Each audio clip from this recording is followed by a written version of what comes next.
शहर से ही मैं गांव का किसान हूँ। गांव में पैदा लिया, गांव में पला, गांव में बढ़ा। किसी तरह से राजनीति के धारा में चलते चलते यहाँ तक मैं पहुँच गया। लेकिन जब कभी मैं खड़ा होता हूँ तो मेरी नज़र वहीं रहती है। चौधरी चरण सिंह जब भारत के प्रधानमंत्री बने तब भी उन्होंने मुझे एक बार कहा था कि हुकुमचंद, भारत का प्रधानमंत्री हूँ, लेकिन दिन में एक बार मेरी नज़र अपने गांव में चली जाती है। वही कच्ची दीवार, फूस का छप्पर, वही कच्चा कुआं, वही गाय, वही भैंस, वही बकरी, वही ज्वार, वही बाजरा। तो जो जहाँ से पैदा लेके आता है, जिस संस्कार में पलता है, आप तो संस्कृत के भी विद्वान हैं अध्यक्ष जी। मनुष्य सब कुछ भूल जाएगा, लेकिन जिस संस्कार में पला है या बढ़ा है वो कभी भूल नहीं सकता है। तो मैं तो उसी संस्कार में पला हूँ, बढ़ा हूँ। मैंने गोबर देखा, मैंने बकरी की गिनती की, मैंने भैंस की गिनती की। अब संजोग से लोकसभा में आया हूं तो वो आंकड़े की गिनती करनी पड़ती है। Fiscal deficit, revenue deficit. अब मेरे जैसा आदमी उसमें उलझ जाता है कि बकरी गिनूं कि भैंस गिनूं कि डिफिसिट गिनूं।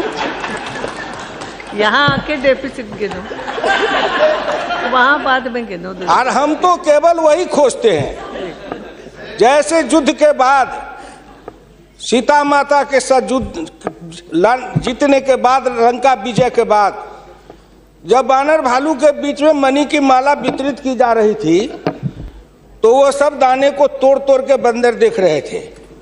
सब हंस पड़े बड़े लोग कि आखिर बंदर बंदर तो है, ये माले क्यों तोड़ रहा है। पूछा कि तुम इस दाने को क्यों तोड़ रहे हो? तो कहा मैं इस हर दाने में सीताराम की मूर्ति देखना चाहता हूँ, और जिस दाने में सीताराम की मूर्ति नहीं हो मेरे लिए निरर्थक है।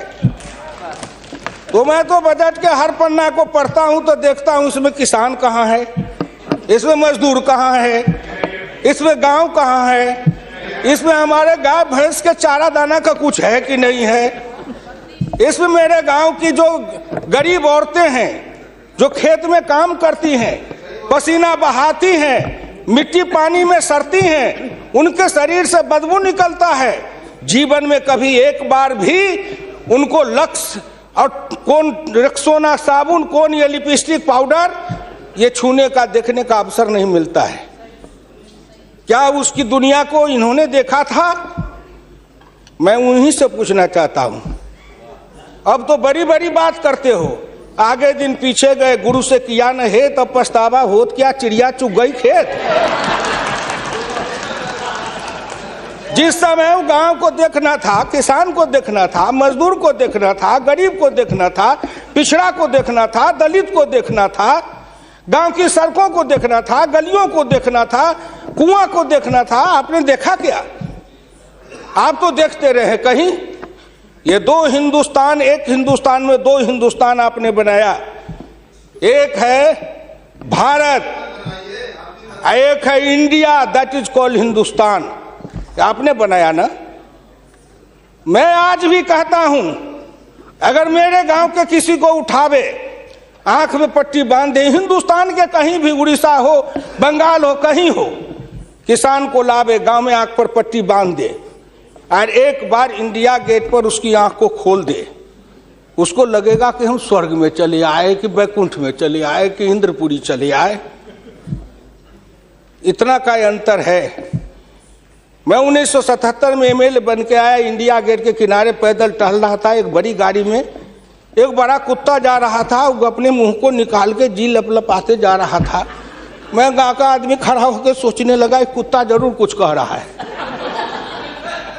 मैं एमपी था, कभी दिल्ली देखा नहीं था, मेरे अंदर से आवाज आई कि कुत्ता कह रहा है क्या है, तू गांव का किसान, गरीब, मजदूर, पिछड़ा, दलित, तू क्या जन्म लेके करने आया है? तुझसे मैं सौभाग्यशाली हूं। देख, मैं ठंड गर्म गाड़ी में बैठा हूं, केक खाता हूँ, ऑमलेट कटलेट खाता हूँ, गद्दे पर सोता हूँ। तुमने देखा हिंदुस्तान, तुमसे अच्छा मैं हूँ। उस दिन मुझे लगा कि इस हिंदुस्तान के बड़े लोगों के कुत्ते भी मुझसे अच्छी जिंदगी जी के रहे हैं और मुझे उस जिंदगी से भी बदतर जिंदगी जिलाने वाले कोई नहीं है, आप हैं। राज किया है आपने। मैं आंदोलन किया, जेल में गया, जेल में सराया। आज भी पूर्वा हवा चलती है तो आपके पुलिस की लाठी से जो हड्डी में चोट है वो कहीं ना कहीं दर्द करने लगता है। तब मुझे ऐसा एहसास होता है कि जिस राज में मुझे इतना कष्ट मिला था, अगर मेरा बस चले तो उस राज को सदा सर्वदा के लिए हिंदुस्तान से उखाड़ के गया जी में जाके पिंडदान कर दूं, जो फिर निकलने न पाए।